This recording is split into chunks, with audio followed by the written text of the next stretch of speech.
Good morning and good afternoon. Good evening to those in Australia. Welcome to our teachers webinar for 2025. This has been an incredible start to the year and a great journey for many teachers that have moved to Australia. We've got some incredible people that have joined us as well for this webinar, which I'll be introducing shortly. Both these professionals are based in Australia, so they'll give you more of an insight on what teachers go through and the steps and whatnot, and the journey essentially that they've enjoyed getting to Australia. So welcome again to the first 2025 Teachers Webinar hosted by New World Immigration. I will be your host, and like I said, I'll be introducing to our co-host shortly. My name is Sean Kupferberg. I'm an immigration expert. Well, New World Immigration thinks I am. I'd like to consider myself just a general consultant. I've been with New World Immigration for 12 years. I've had the pleasure of working in various industries and fields, and I've found a lot of passion in helping teachers move to Australia. But it's not about me. The most important aspects about this webinar is the viewers, yourselves as teachers. And I'd like to have the opportunity of introducing Nelly and Margo in Australia. Ladies, thanks again for joining us. Thanks for the invite, Sean. Thank you so much, Sean. So, ladies and gentlemen, just a quick introduction. Nelly is a school teacher based in New South Wales. We made contact with her during the course of last year. She's been there for just under a year. Hey, Nelly? Yeah, 8 months, actually. Yeah, and Nelly is originally from Kenya. We've Since then, she's referred a lot of Kenyan families to us. A lot of Zimbabwean and South African families have joined the journey that she's helped pave throughout the process. So thank you so much for that, Nelly. Nelly, if you could give us a bit of a background of your journey and the viewers more of an insight on how things had begun and how are things today in Australia? Thank you so much, Sean, and thank you for such an amazing opportunity for me to tell my story about my journey to Australia. So, my name is Nelly, as you've heard Sean mention. I am a teacher here in Australia. And my journey to Australia began at a moment when I didn't think it was going to happen, because we had not had so many people moving to Australia to work from my country. All we knew were people who came here to study. So majority of people moving from Kenya to Australia were students. And therefore, when I heard about Australia opening up opportunities for skilled migration, initially it was a bit hard for me to believe, because I thought I would not meet the expectations. And having come from a country that is non-English speaking, it didn't occur to me that I would actually move and teach here. And I'm grateful for meeting Sean, because he made my dream come true. And Margo, of course. Yeah, and Margo as well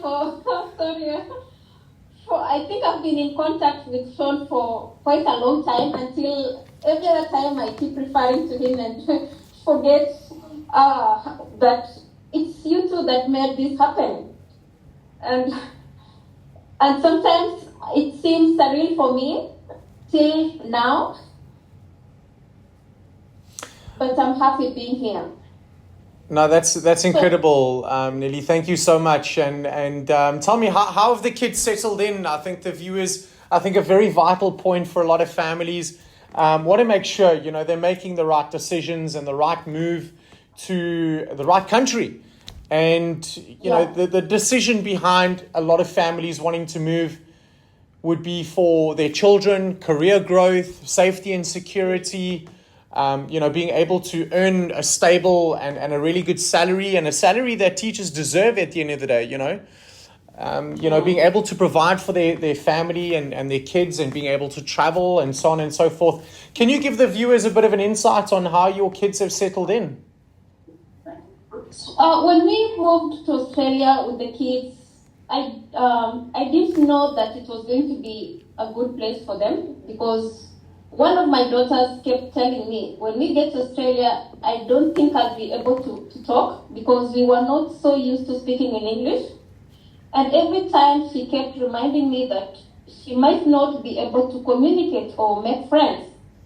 And therefore, I had to encourage her that when we get here, it was not a must for her to start speaking to people immediately. She should take her time and learn to interact and meet new people, talk freely, but with time.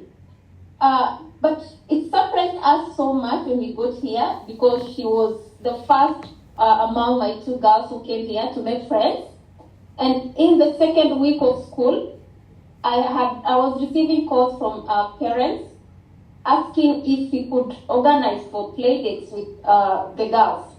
So I think kids adjust very fast, and I'm encouraging those teachers who would like to move here with families that they should not worry about their children, because for them it's much easier to fit in and adapt very fast, unlike we adults.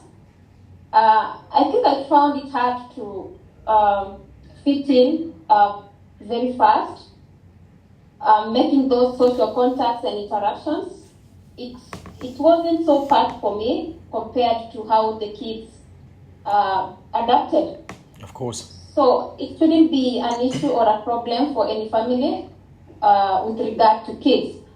There are also so many opportunities that even now when we tell them if they wish they were back home, or if they would like to travel and go back to a home country, and they say they are very comfortable here, they love being in Australia, because there's so many opportunities for them. So compared to where we've come from and where we are, I think it has been the best and exciting adventure for them to be here in Australia. Sure. No, that's incredible. I think for me and Margo, I'm sure Margo shares the same passion and reasoning behind this. But when we get the opportunity of speaking to families that have gone through the journey and landed in Australia from a foreign country, and to get to see how the family has adapted, and that's the real win. That's the real win here. When seeing the kids adapt and enjoy, and seeing happy faces and smiles and videos of them playing, and meeting new friends and so on, there's no other word but rewarding. And Margo, I'd love to get your take on that, and your experience with teachers, moving to Australia, and perhaps more so we could also discuss with the viewers what 2025 looks like for future prospects for teachers. Yeah, so as you said, I think the placements are made, like when I help teachers from overseas coming to Australia, are definitely the most rewarding for us as a recruitment agency.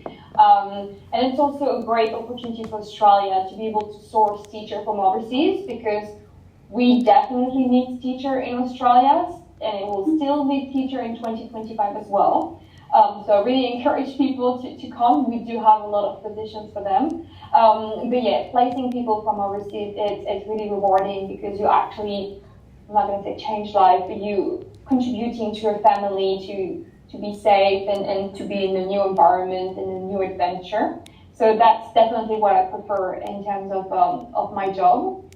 And for 2025, yes, as I said, we have more and more schools who are open to sponsorship at the moment. It wasn't the case 2.5 years when I started my job here in Inspired Recruitment, but it is now. Most of the schools can sponsor, but just keep in mind for all the teachers who are going to watch this webinar that sponsoring takes time. It depends on your situation, it depends on your country, it depends on a lot of factors that we can't deal with. So Sure. if you want to move, be sure that you start a bit ahead from, let's say, the major intake in Australia is January. So if you want to move and have all of your chance, I will say start the process in July, do your skill assessment, and then start to ask for sponsorship in Australia. We can, of course, assist with that to be sure that you can arrive on time for January and start your school year with everyone else. But yeah, there's definitely going to be more and more opportunities for people from overseas. That's good to know. That really is good to know. And I think the security for many teachers wanting to make this journey or take this journey with their families, there's always that question, especially from South Africa, unfortunately, because of the labor market and the landscape here in South Africa and many other African countries, job security isn't always there. And we're always worrying about, schools closing or losing their jobs or, retrenchments taking place and all these things. And because we have been grown up in this environment and been associated to this environment for, our entire lives, we naturally assume that's the case anywhere else, and it's the exact flip, really. It's the exact flip. I was reading an article a few weeks back where approximately 4 out of 5 schools are struggling to fill all vacancies throughout Australia. Yeah. We like right now the school term is starting in literally 5 days, and we're still very, very busy because most of the schools were not enough to secure staff on time, or some staff decided through the holidays that they were going to change schools. So yeah, we do need a lot of teachers. And what you just said before on school closing is actually the opposite in Australia. We have a lot of schools opening at the moment. Like, we're in touch with a school a couple of days ago, and the principal told us, I have 400 more students coming on top this year. So wow. Between 2024 and 2025, she has 400 students on top of what she usually has. So we need teachers because we have a lot of students. Sure. And I think it's a snowball effect that takes place. You've got a country like Australia that is growing, the economy is extremely stable, and families are moving because of the attraction of all these, different factors. And a lot of families moving have children, so it's this compound effect that's taking place. And, Australia is unfortunately not qualifying teachers quick enough, or at least teachers qualifying through, the education sector and throughout universities in Australia to keep up with this demand. And Australia has opened up their arms and as Margo said earlier on, desperately needing foreign skilled labor to come in. Nelly, and tell me, as a new arrival, when entering Australia, could you give teachers an idea of, the initial things that you went through right in the beginning as a teacher, perhaps your onboarding with the school and, the support and structure you were provided and the tools that you were provided to, get your feet on the ground and essentially start working as a teacher?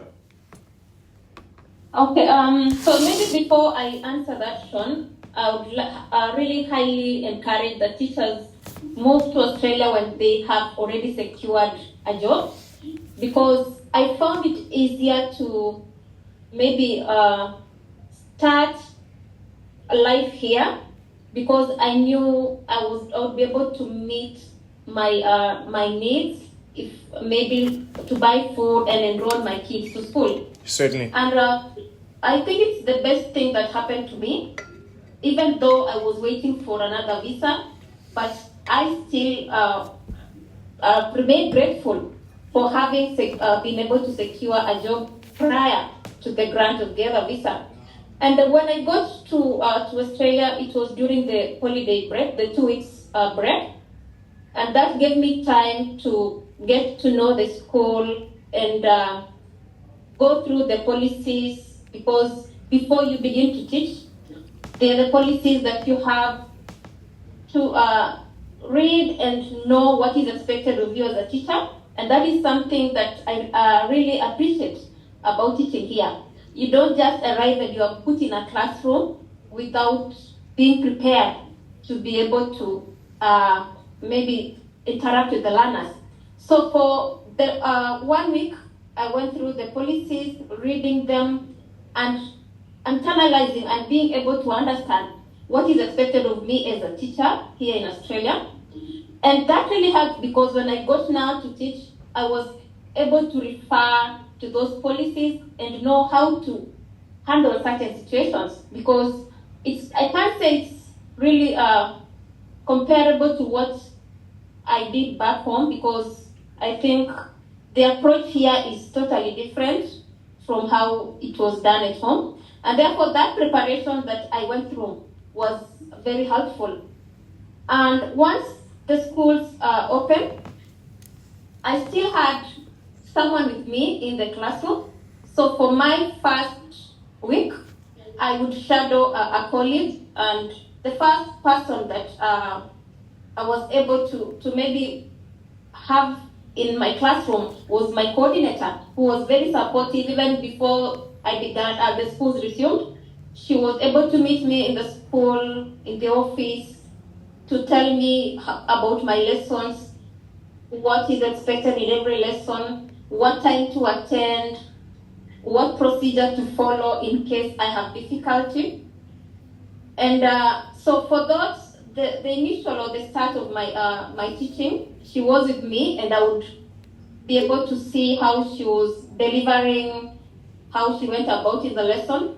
And when it came to a point when she felt I was confident enough to be able to interact with the students, now she gave me that chance to now stand in front of the students and talk to them, interact with them, even if it meant it wasn't teaching, but getting to know each other, letting them know who I was, Sure. where I've come from, why I've come to Australia.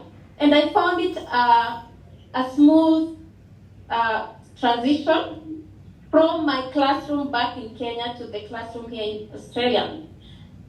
There was so much support, and everyone will tell you, are you okay? Do you need any support? Just say where you need help, and we're ready to offer the assistance that you need. So everyone is really willing and ready to help you. So that is what I appreciate the most. That really is comforting to know. As an immigration consultant and recruiter, when engaging with teachers back in South Africa or wherever you're from, whether it's in Europe or Canada or the US, moving to Australia, the stories that I've heard and the journey that families and teachers that have gone through in the beginning stages of their career in Australia, the support and structure is there to ensure that you're able to, do your job and do it with passion and pride. I think there's very few professions out there that you get into based on passion. And it's not to become the next millionaire, although we'll get to a slide where teachers happen to earn really healthy salaries. But, there's so much passion involved. And I believe that, with the right support and structure from the get-go, it's going to allow you to blossom and really entertain that passion,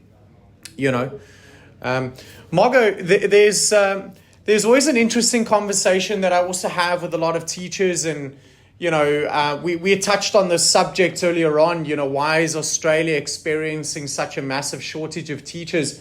And we had explained that as an example, a school that you spoke to a couple of days ago had 400 new students, and of course a lot of families moving and so on and so forth. Are there any other aspects that teachers may need to know of as to why there's such a shortage? At least, you being in Australia, you'll know a lot more than the average person back here in Africa or wherever they're applying from. Yeah, sure. So just to be clear, there's not every city and every neighborhood in Australia who are experiencing shortage of teachers. Here in Australia, as soon as you graduate, you can decide to be a teacher in every school you want, whether it could be public or independent school. So, of course, there is some place in Australia, let's say for instance Melbourne, who is booming at the moment, and they have, for instance, a shortage just in the western suburb. It's not going to be in the east or in the north, it's going to be western suburbs. Because a lot of people are moving there because the rent and the real estate is quite good at the moment, so they're moving there and they're bringing their kids with them. So that's why schools need teacher first. Understood. We have also experienced a lot of teachers who want to leave the education sector, but that's again in any other sector this is happening. Some teacher after 10 years, I want to do something else. Sure. I'm going to do in a private company. So we have that as well. And as you said as well, we have not enough teachers, not enough students doing the pathway to become a teacher. Yeah. So it also comes from the fact that studying in Australia is pretty expensive. So if you are a student from overseas, it will cost you a lot of money to come and study in Australia, except if you have some grant and stuff like that. So sometimes people decide to go into more short-term study, like in early childhood sectors or early years, diploma or certification. It's shorter, you can work during that, and it's less expensive. Yes. So the result is there is not enough teachers for graduating per year.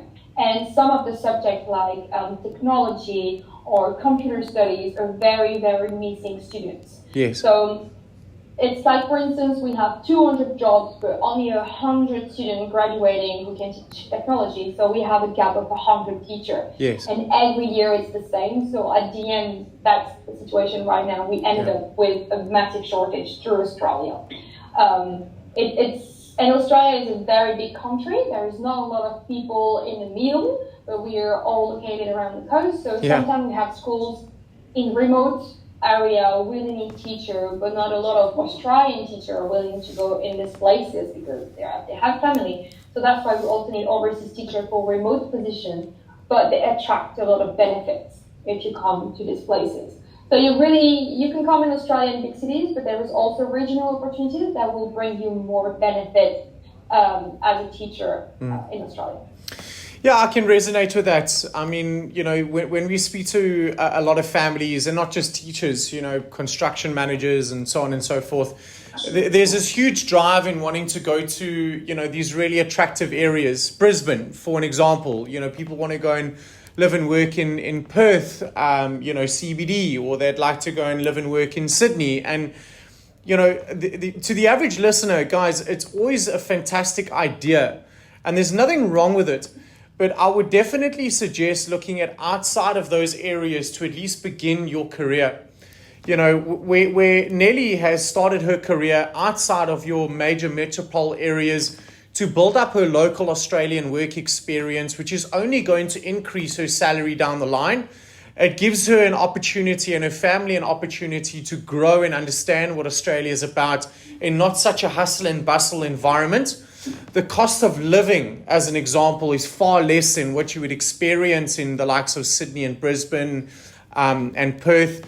The housing crisis is another story altogether, where you're not experiencing these issues, and you don't want to experience financial and housing issues from day one of landing in this new country. You want to ensure that you're giving your family and your kids and your spouse a good and soft landing to experience this new journey and not create problems for yourself right in the beginning, or at least hassle and pain and so on. As time goes by, as you build up local work experience and you've built up good dollar in savings, you're then able to start facing and moving to the likes of Brisbane and Sydney and Perth and so on and so forth. Would you share the same views on that, Margo? Yes, 100%. I think if you want to come and work in Australia, you need to be flexible. Everyone is going to tell you about the dream life to live in Bondi Beach in Sydney. Yes, it is a wonderful place, but as you said, real estate at the moment is insane. So I will definitely recommend to maybe be outside of the big cities. We can find you a sponsorship in 1 hour to 2 hours from the big cities. Which is not too far. You can still go on the weekend. You can still have this busy life if you want. But if you want to start as an overseas teacher and be comfortable I'll definitely recommend the regional areas first. And also, I feel like if you're in a regional school, they take care of students, of teachers a bit more, because it's like a small community and they're very like helping each other. I think this is what Nelly experienced as well in Forbes. That there is a much smaller community, and they all take care of each other. Whether when you're in a big city, you kind of drown into all of these people that are as well there, living the same life.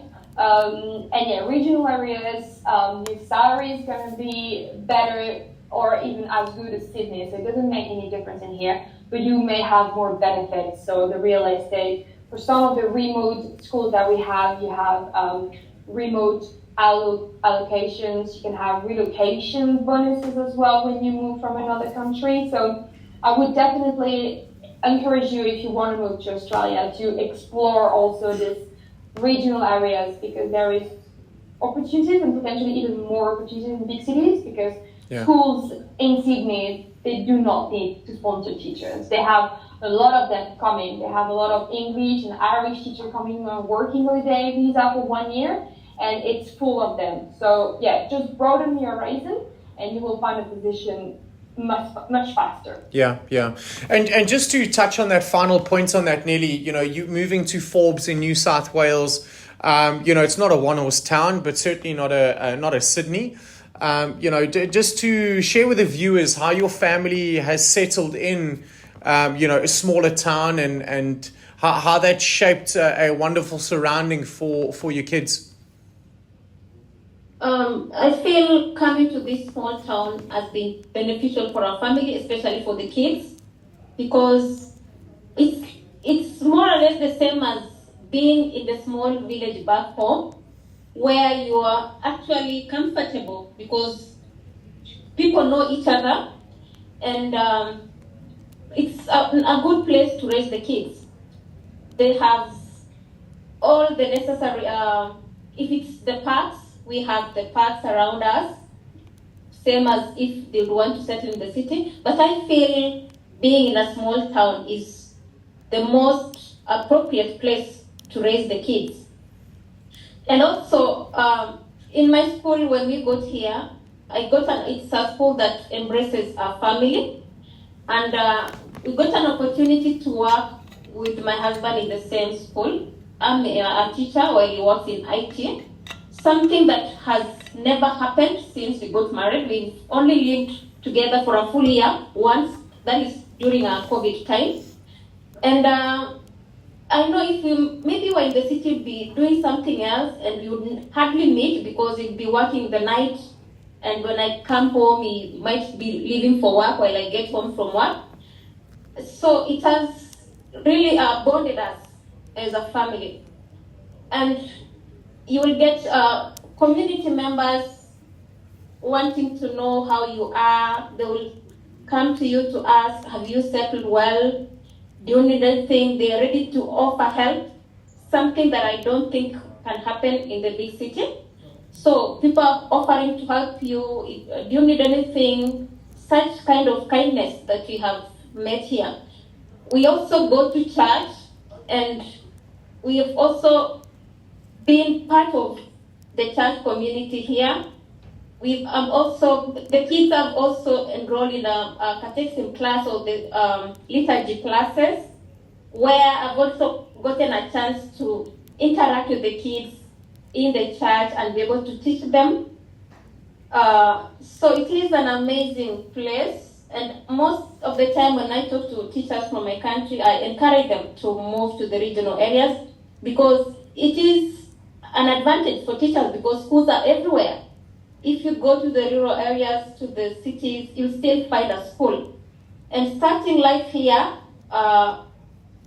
is better, because you find a basis and get to know your surrounding and adjust. It gives you time to be able to adjust, even for the driving lessons, because you need to acquire a driver's license from Australia. So driving in a small city, we only have one traffic light. It is very easy. You do not have trouble with that. So it's actually the best place to begin as a new teacher from overseas. There are so many opportunities and so many good things. that awaits us here. That's good to know, Ellie. That really is good to know. You know, I for those that you might not know South Africa much, which many of you would know, you know, I grew up in Johannesburg, which is one of the largest, if not the largest, cities in South Africa. And you know, I moved to the Free State and lived in a town called Harrismith. And I'll tell you, the lifestyle that I lived there was far better for me as a youngster growing up. You know, you get in touch with nature and with sport and get to know friends and family members around you. And I can resonate exactly with what you're saying there, Nelly. And I believe that's the same thing, you know, when moving to a smaller town in Australia. You know, for the viewers that also like to find out what the salary expectations would be, you know, we've given a general breakdown from stats that were pulled as from July of 2024, which is essentially the beginning of their new financial year. Australia runs their financial year from July onward. You know, as it states there, Australia boasts some of the highest average salaries in the world, which is really, you know, incredibly attractive. Subject to increase based on years of experience, as well as location. And Margo, you know, mentioned earlier on the likes of benefits and, you know, added packages and so on and so forth. And, you know, the support will increase, you know, when you find yourself going to more of a rural or you know, out of your metropole areas. Margo, would you like to shed a bit of light on salary expectations, you know, given, you know, from this graph? Yeah, sure. So just the basic information. So first, salary depends on the state. All the states are following a different salary scale. At the moment, the state who pay, I would say, the less is Victoria and potentially Tasmania, but they are renegotiating the salaries as we speak. So we are expecting an increase of the salary very soon this year. So this is going to change. But yeah, what the number you see on the screen are what we usually deal with. So a graduate teacher will start at around 84 to 85K per year, and then it will go up with the years of experience and different accreditation that you need to acquire through the year of teaching. So this is that. And on top of that, I want also to enlighten that we have a superannuation in Australia, which is basically going to be your saving for your retirement in here. And this is on top of your salary. So basically, at the moment, the superannuation that we have is 11.5% of your salary, on top of your salary, will be saved in your super. So this is also going up every year or every 2 years, but this is on top of the salary. So the number you see there is just the salary. And yeah, I mean, at the moment, the salaries are getting good. And then, of course, depending on the type of school you're going to. If you go to a public school, the salary is the most basic one. But if then you go to independent school, you can negotiate the salary. You can go a bit above that. And most of the schools, if you have a skill assessment or registration from overseas, they will take into consideration your experience overseas.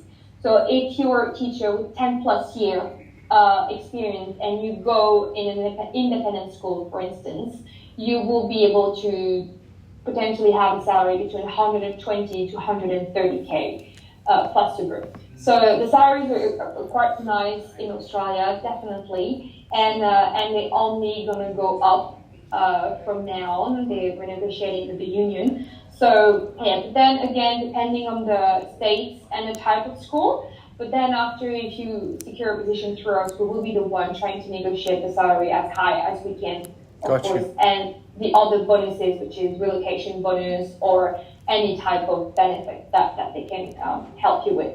But yeah, this is a good starting salary, and so... Yeah. And Nelly, just your experience as a teacher, I mean, I'm not going to, you know, shed light on what you earn on that side. We know that you do quite well. But as a new arrival, of course, you know, you're not earning in the top, you know, the highest of the highest. But you know, even saying, you know, and you know, experiencing what teachers have earned from the get go and so on. I think the point I'm trying to get to is that, you know, with the initial salary that you got and you know, when you landed in Australia, how would you say that you were able to support your family on that? And I think a lot of viewers want to make sure that, great, yeah, I see these attractive salaries, but can I actually sustain a good lifestyle in Australia? Surely the pay here is quite good. And when I was applying to come here as a teacher, and there's a part that you have to indicate your annual salary, and what I was earning was less than 20k per year, Australian dollars. So when I compare that to what I'm earning here, it's very good actually. And sometimes when you try to encourage people to come, they tell you, yes, I know the salary is good, but how about the expenses? Yeah. And I tell them, you're able to save up to half of what you earn after spending. And again, it comes with being in the small town where the living costs are quite low. And you're able to, you know, when we come here and we remember, oh, we want to invest where we came from. And I tell people that I'm earning here like a politician in Kenya. So it's good. You're able to do so much in a very short time. And we're currently saving up to buy a home. So very soon we're going to home a home in Australia. And thanks to the good pay. So it's actually good. I don't know how I'm going to describe this, but with the years of experience that I had in Kenya, it is being recognized here.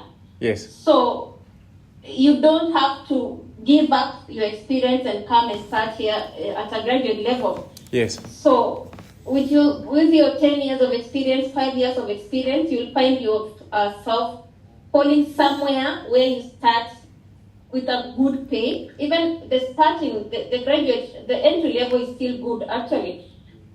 But I know people coming here are experienced and they're going to start with a very good pay.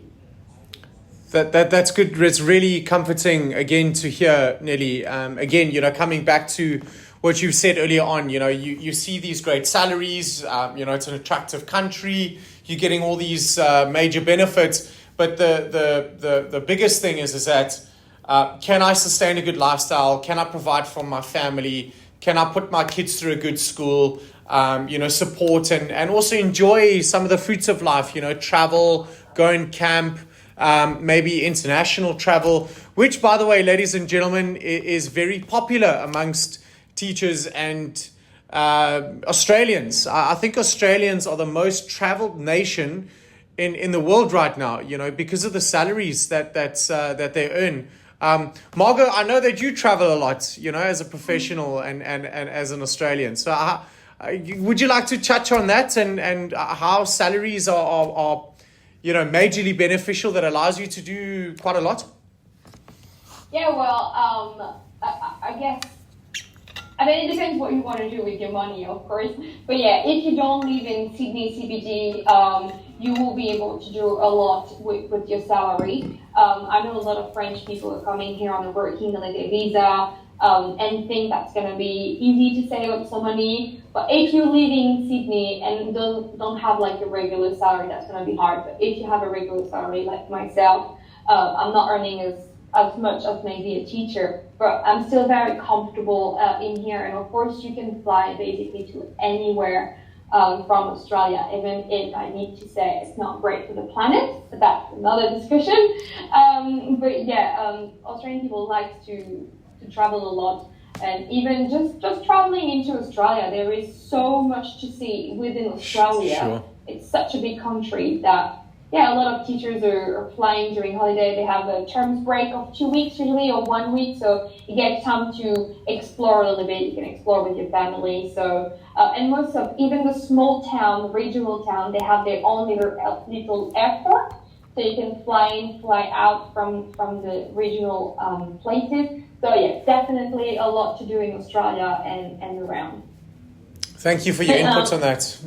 Yeah, please, Nelly. Is there anything you'd like to share on that? Yeah. Yeah, just to add on that, we've been here for 8 months, but I feel I have traveled the most being here than when I was home. For the 2 weeks break that we get, we are able to go to Sydney, and in Sydney we visit so many places. So we will actually make use of the 2 weeks break. And for this 6 weeks break, we've been able to fly out of the state to a different state to explore as well. So it's a very exciting and good moment in adventure as well.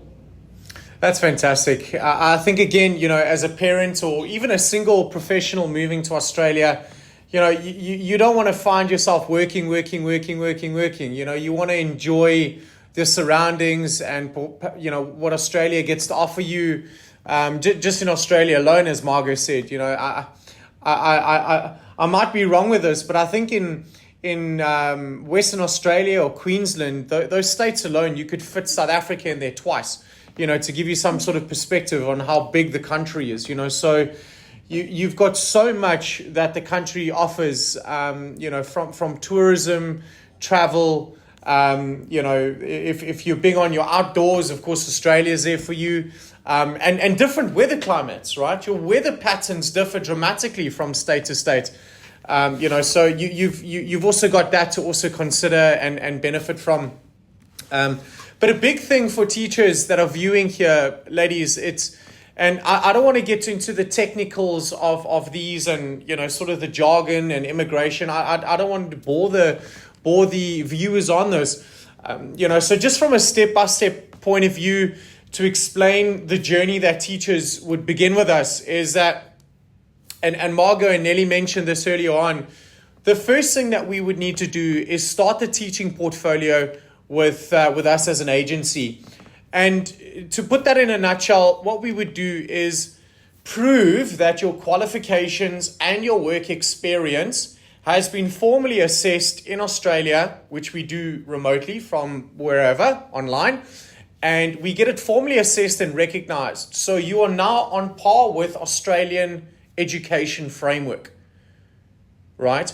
And from that point, you go to step 2, which you can then start the process of registering as a teacher, depending on the state that you're looking to go to. Now, every state has their own registration board or regulation process and so on, which our team would be able to work with you on that. And once we have the first step, myself and Margo are then able to start assisting each and every one of you to actively source and find work opportunities. Now, whether you're looking to apply for the permanent visa or whether you're looking to apply for sponsorships, we'd be able to still get you into the job market before you arrive in Australia, which is a major point that Nelly had brought up earlier on, and I'm really grateful you did.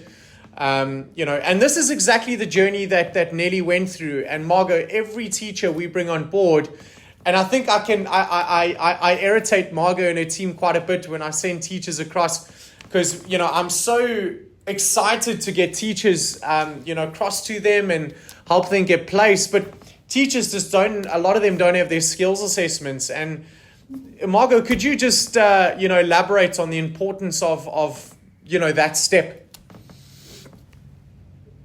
Yeah, so it's really important for you to be sure that you have what's required in terms of qualification and skill assessment to be able to come in Australia. We, of course, want to help everyone, but the Department of Education in Australia has its own rules, so you need to comply to them. Without a skill assessment or a teaching registration from New Zealand, we will not be able to help anyone. So this is really the step you need to do first and foremost, even before starting to apply anywhere, is having a skill assessment from Australia or a teaching registration from New Zealand, and then you can transfer to Australia. These are the two paths. If you don't have one of these, we can't help you, because we need to be sure that you respect the qualification standard of Australia.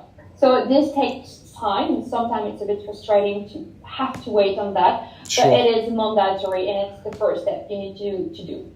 And this will also include an English test if your qualification is not from a a country like USA, Canada, or the UK or Ireland, you will need an English test. Even if your home country is English speaking, if it's not from one of these 4 countries, you will need an English test. So really work on that, do all the skill assessment necessary. Once you've done that, you already did the hardest part of immigrating to Australia, basically. No, thank you for that, Margo. And just to touch on that, families that are looking to relocate to Australia permanently, which is many of the viewers, the skills assessment is a 2-part, it essentially caters for 2 things. It allows us to get you into the job market, which expands our horizon in finding sponsorship opportunities and valuable, really attractive packages and so on, because we can also get your work experience assessed and whatnot. But it also works to apply for permanent residency. So we want to try and cover both those aspects and try and get you permanent residency as quick as possible. And essentially, once, whether you go over on a sponsorship or permanent residency, just to finalize on that again, our aim is to not only find you work when you get there, right? Our aim is to try and get you the security, knowing that when you land there, you are able to go through a very similar journey as what Nelly did. And Nelly, sorry, Margo, please go ahead. No, I just wanted also to say that going through a recruiter and through agency, it's also to be certain that someone is going to advocate for you, because we present teachers in a way, because schools know, so we present them as teachers and they know they're compliant.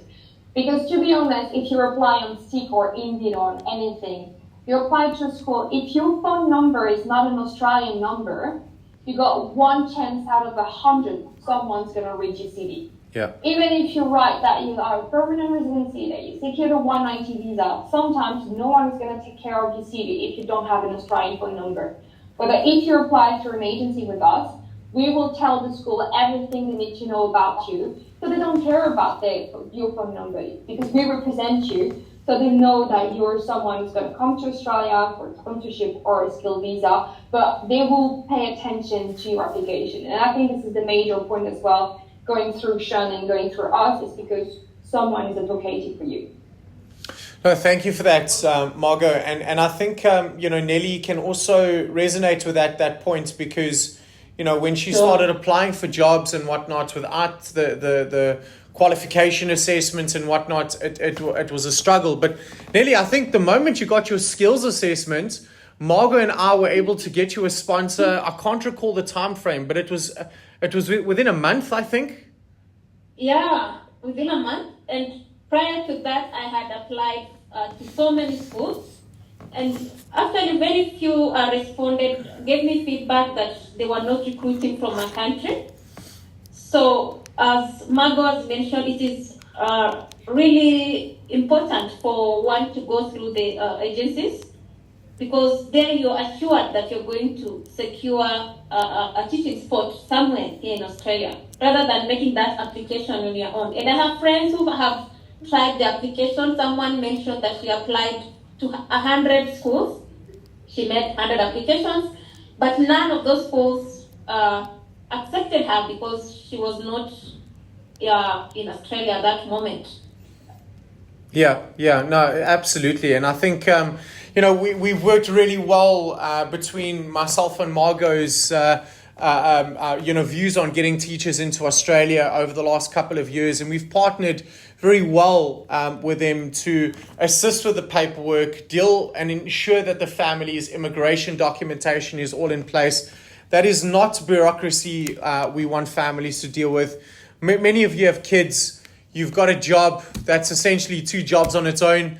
The last thing you really want added to your shoulders is the bureaucracy of paperwork and whatnot, and then still trying to get yourself into the job market and essentially trying to do all this and this process yourself. It's there's certainly a lot of value behind that particular process. And ladies and gentlemen, onboarding, which is our final point, reach out to New World Immigration.